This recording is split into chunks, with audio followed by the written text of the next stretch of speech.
Everyone tells you German word order is free, and that this is what makes it hard.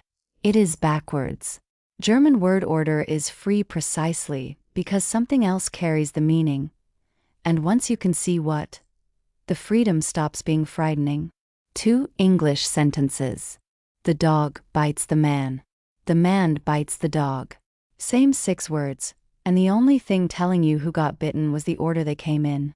German does not rely on that. Der Hund beißt den Mann.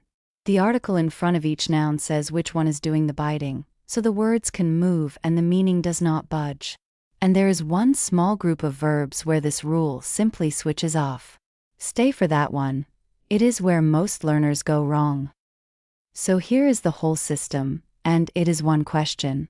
Actually 2, but they are the same question pointed at different ends of the sentence. Ask wer, who is doing this? Whatever answers, that stays in the nominative. Then ask wen, who or what is this happening to? Whatever answers, that goes into the accusative. That is it. That is the entire decision. Take der Hund beißt den Mann. Wer beißt? The dog. So the dog is nominative, der Hund. Wen beißt er? The man. So the man is accusative, den Mann. You are not guessing, and you are not memorizing a table. You are asking the verb 2 questions and letting it answer. Every single case decision in this video comes back to those 2 words. Now the good news, and it is bigger than people expect.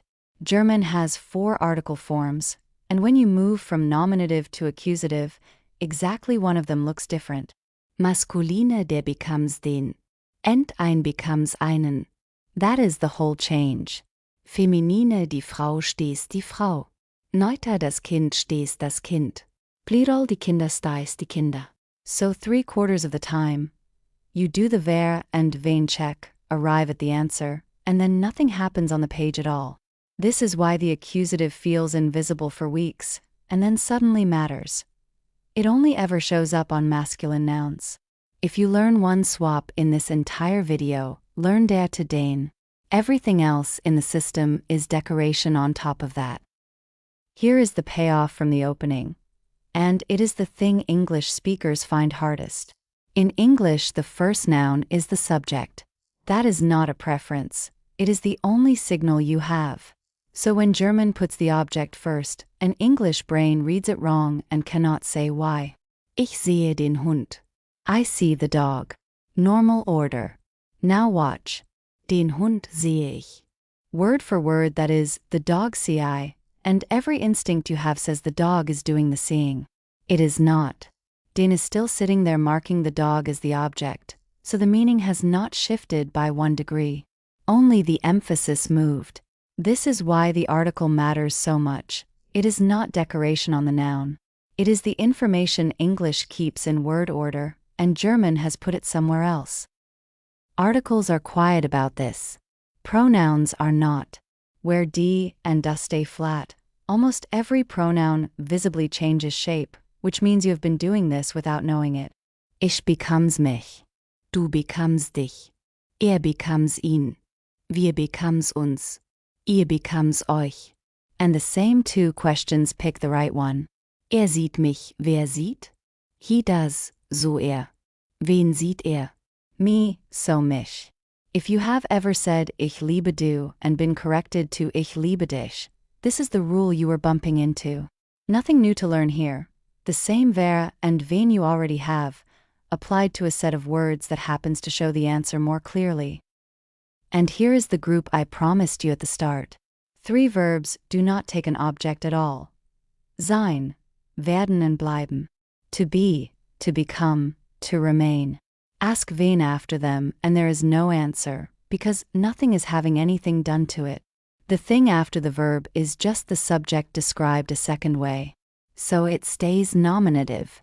Er ist ein guter Lehrer, not einen. He is not doing something to a teacher. He is the teacher. Sie wird eine gute Ärztin. Das bleibt ein Problem. This is the single most common place learners overapply everything they have just learned. You get comfortable with den and einen. You start reaching for them, and then you attach one to sein where it does not belong. The test protects you. If wen has no answer, nothing changes. One last group, and this one takes the decision out of your hands entirely. 5 common prepositions always take the accusative, no matter what the sentence means. Durch, für, gegen, ohne, After these, do not ask wer or wen. The preposition has already decided. Wir gehen durch den Park. Das Geschenk ist für dich. Ich habe nichts gegen ihn. Sie kommt ohne einen Mantel. Wir sitzen den Tisch. Notice the second one für dich, not für du. The preposition reaches the pronoun exactly the same way it reaches the article. 5 words, learned as a block, and a whole category of sentence stops being a question. Say them as a rhythm until they stick.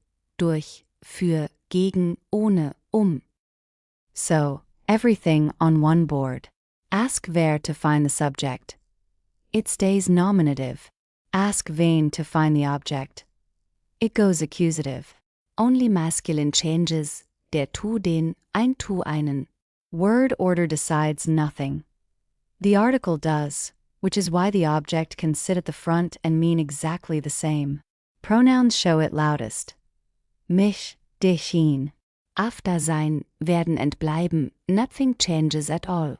And after durch, für, gegen, ohne and it is always accusative. That is a complete system, and you now have it. But knowing a rule and reaching for it in a real sentence are different skills, and only one of them is built by watching. There's a reading set on Übung site written for exactly this. It asks which article belongs in the gap, and why, not just what the text said. Free with a free account. Go and get it wrong a few times.